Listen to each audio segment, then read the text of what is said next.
시청자 여러분 안녕하십니까? VOA 모닝뉴스 시작합니다. 성킴 미국 국무부 대북 특별대표가 북한의 탄도미사일 도발을 규탄하면서 중국도 공개 규탄과 압박에 동참할 것을 촉구했습니다. 미국 국방부도 북한의 탄도미사일 프로그램에 대한 우려에 국제사회가 한 목소리를 내는 것이 중요하다고 강조했습니다. 첫 소식 박동정 기자가 보도합니다. 미국 국무부는 11일 성김 대북 특별대표가 새로운 대륙간 탄도미사일 ICBM 체계 시험으로 미국 정부가 결론 내린 북한의 지난달 26일과 지난 4일 탄도미사일 발사를 논의하기 위해 10일 류샤오밍 중국 한반도 사무특별대표에게 전화를 걸었다고 밝혔습니다.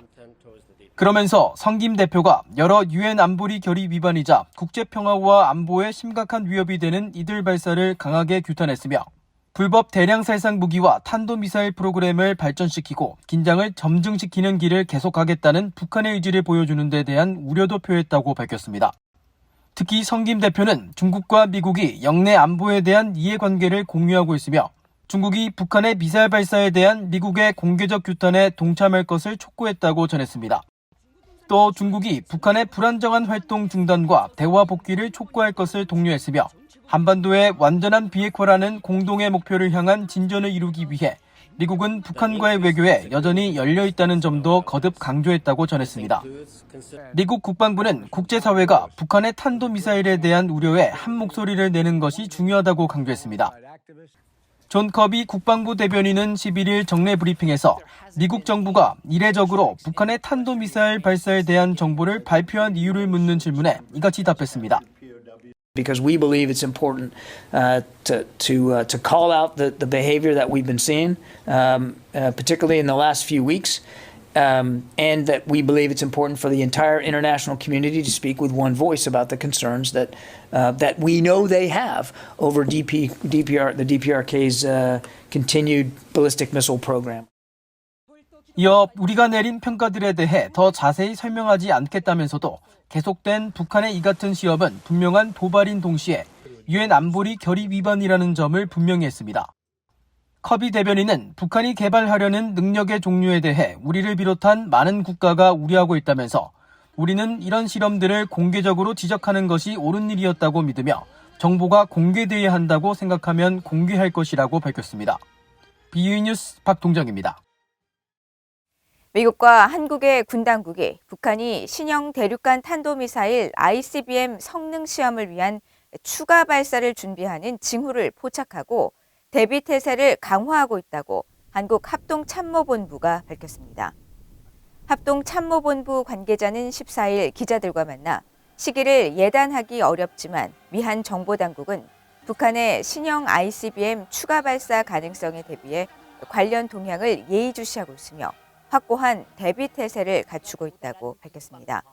미한 군 당국은 북한이 당장이라도 ICBM을 쏘아 올릴 태세로 발사 준비를 하는 것으로 보고 있으며 북한이 앞서 신형 ICBM을 2차례 발사한 장소인 평양 등을 중심으로 미사일 동향을 정밀 감시하고 있는 것으로 알려졌습니다. 또 항공기 추적 전문 웹사이트 등에 따르면 14일 오전 미국 공군 주력 통신감청 정찰기 리벳 조인트가 한국 서해와 수도권 일대에서 비행 임무를 실시했고 대북 감청 임무에 특화된 주한미국 공군의 정찰기 가드레일도 서해와 강원도 상공 등지를 비행했습니다. 북한이 조만간 위성 발사에 나설 움직임을 보이면서 명백한 유엔 안보리 결의 위반이라는 지적이 잇따르고 있습니다. 북한이 위성 발사라는 명분으로 포장을 하고 있지만 탄도미사일 기술을 활용한 발사는 안보리 결의 위반으로 미국의 단호한 대응이 뒤따를 것이라고 전문가들은 전망했습니다. 조상진 기자가 보도합니다. 북한 매체들은 지난 11일 김정은 국무위원장이 동창리 서해 위성 발사장을 방문해 대형 운반 로켓을 발사할 수 있도록 발사장 구역 등을 확장하도록 지시했으며 전날에는 김 위원장이 국가우주개발국을 시찰해 5년 내에 군사 정찰 위성들을 태양동기 극궤도에 배치하라고 지시했다고 전했습니다. 중앙정보국 CIA에서 한국 업무를 담당했었던 브루스 클링너 헤리티지 재단 선임연구원은 이 같은 움직임들과 첩보, 상업 위성 정보들은 북한이 위성 발사나 민간 위성 발사를 가장한 대륙간 탄도미사일 ICBM 발사 준비 상황이라면서 김일성 전 주석의 생일 110주년인 다음 달 15일 전후를 주목했습니다. The April 15th may be, or shortly before it, may be the time for a nuclear test, an ICBM test, a satellite test, or combination of any of those, or it may just be another large-scale military parade. So we'll just have to see. 에반스 리비어 전 국무부 동아태 담당 수석부 차관보는 바이든 행정부가 북한의 이 같은 움직임에 대해 정보를 공개하는 것은 북한이 발사를 강행할 경우 강경하게 대응할 것이라는 경고를 보내기 위한 것이라고 분석했습니다. I think in the current situation, what Washington is trying to do is to signal to North Korea that we know exactly what they're doing and to signal that there will be a strong and very definitive response from the United States. So it's Washington's way of warning North Korea, alerting the international community, and sending a pretty clear signal to North Korea. 게리 세이모어 전 백악관 대량 살상무기 조정관은 위성 발사와 ICBM 발사에 사용하는 로켓 기술은 똑같다면서 바이든 행정부는 이번 정보 공개를 통해 위성을 발사한다는 북한의 주장을 무력화시키려 했다고 분석했습니다. The Biden administration had used disclosure of intelligence information to undercut Putin's argument for invading Ukraine. So maybe in this case, the Biden administration is undercutting North Korea's claim that they're simply conducting a satellite launch when the rocket technology for satellite launch and ICBM can be exactly the same. 세이모어 전 조종관은 그러면서 북한이 위성 발사를 강행하면 바이든 행정부는 북한이 유엔 안보리 결의를 위반한 것은 물론 ICBM을 발사하지 않겠다는 트럼프 전 대통령과 김정은 위원장 사이의 합의도 어긴 것으로 간주하고 한국과 함께 대규모 실기동 연합 군사훈련을 재개할 수 있다고 전망했습니다. BOA 뉴스 조상진입니다. 미국 재무부가 북한의 최근 탄도미사일 발사에 대응한 대북 제재 조치를 추가로 발표했습니다. 북한의 무기 부품 조달 행위에 조력한 러시아 국적자 2명과 또 러시아 회사 3곳이 제재 명단에 올랐습니다. 함지하 기자가 보도합니다. 미국이 올해 두 번째 독자 대북 제재 조치를 단행했습니다. 미국 재무부 해외자산통제실은 11일 보도자료를 통해 유엔 안보리 결의를 위반하며 북한의 대량 살상무기 WMD와 탄도미사일 프로그램 개발을 지원한 러시아인 2명과 러시아 회사 3곳을 제재했다고 밝혔습니다.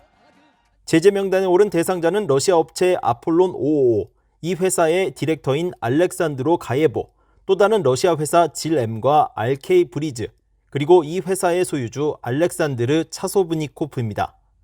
해외자산통제실은 아폴론과 가예보가 지난 2018년 미국과 유엔에 제재된 북한 국적자 박광훈의 부품 조달 행위를 도왔다고 지적했습니다. 구체적으로 박광훈이 가명을 사용하고 해당 업체의 직원 행세를 하도록 했으며 이를 통해 박광훈은 공급자들에게 해당 부품의 최종 사용처를 감출 수 있었다는 설명입니다. 또 다른 제재 대상인 질엠과 차소브니코프 역시 박광훈의 부품 조달을 도운 혐의를 받았습니다. 해외자산통제실은 이들이 박광훈을 도운 것과 별도로 북한 선박의 러시아 항구 이용료를 지불하거나 북한 선박의 공해상 선박간 환적 행위에 관여하는 등 다른 북한 정부 기관들의 물품 구매와 운송 행위에도 조력했다고 밝혔습니다. 이번 제재 대상자들에겐 북한 정권과 연루된 개인과 기관 등을 제재하는 미국 대통령 행정명령 13687호가 적용됐습니다. 해외자산통제실은 북한이 가장 최근인 3월 4일을 비롯해 올해 초부터 11차례의 탄도미사일을 발사했다며 이번 조치가 북한의 최근 탄도미사일 발사에 대한 대응이란 점도 분명히 했습니다. 토니 블링컨 미국 국무장관은 성명을 통해 북한의 고조되는 탄도미사일 발사는 노골적인 국제법 위반이자 지역 안정과 국제 평화와 안보에 중대한 위협이 되고 있다고 지적했습니다. 이어 우리는 여전히 외교에 전념하고 북한이 대화에 관여할 것을 촉구한다면서도 우리는 북한의 불법 대량 살상무기와 탄도미사일 프로그램을 발전시킬 수 있는 역량을 제한하기 위해 기존 제재를 계속해서 이행하고 집행할 것이라고 밝혔습니다. 앞서 미국 정부는 지난 1월 북한의 탄도미사일 발사에 대응해 독자 제재를 발표했으며 당시 조치에 따라 중국과 러시아에서 활동 중인 북한 국적자 6명과 러시아인 1명, 러시아 회사 한 곳이 재무부의 특별 지정 제재 대상 목록에 올랐습니다. BOA 뉴스 함지아입니다. 북한이 신종 코로나 바이러스 확산을 막는다면서 취한 국경 봉쇄 조치를 풀지 않고 계속 유지할 가능성이 크다고 미국의 민간 연구단체가 지적했습니다. 미국 전략국제문제연구소 CSIS는 최근 발표한 북한의 신종 코로나 봉쇄 현황과 전망 보고서에서 북한 정권이 일부 인도적 지원과 중국과의 제한적 무역 재개 등 소규모 산발적 국경 개방을 통해 현재 진행 중인 보건과 식량 위기를 관리하려 할 것이라면서 이같이 분석했습니다. 또 북한 지도부가 국경 봉쇄와 격리 조치를 포함한 제로 코로나 정책을 이념적 통제를 강화하고 시장을 지배하며 외부 정보를 억압하는 도구로 사용했다며 봉쇄 조치를 끝내는 대신 일시적 국경 개방을 통해 위기를 관리하려 할 것으로 전망했습니다. 보고서는 다만 북한의 식량 위기가 더 악화될 경우 북한이 지원과 또 무역을 위해 국경을 개방할 수 있다면서 다수의 전문가들은 북한 당국이 코로나 통제를 완화하도록 촉진하는 요인으로 보건보다는 식량 문제를 꼽고 있다고 지적했습니다. 람 이메뉴얼 주일 미국 대사가 북한 정권에 의한 일본인 납치 피해자 가족들과 만나 즉각적인 문제 해결을 위해 일본과 연대할 것이라고 강조했습니다.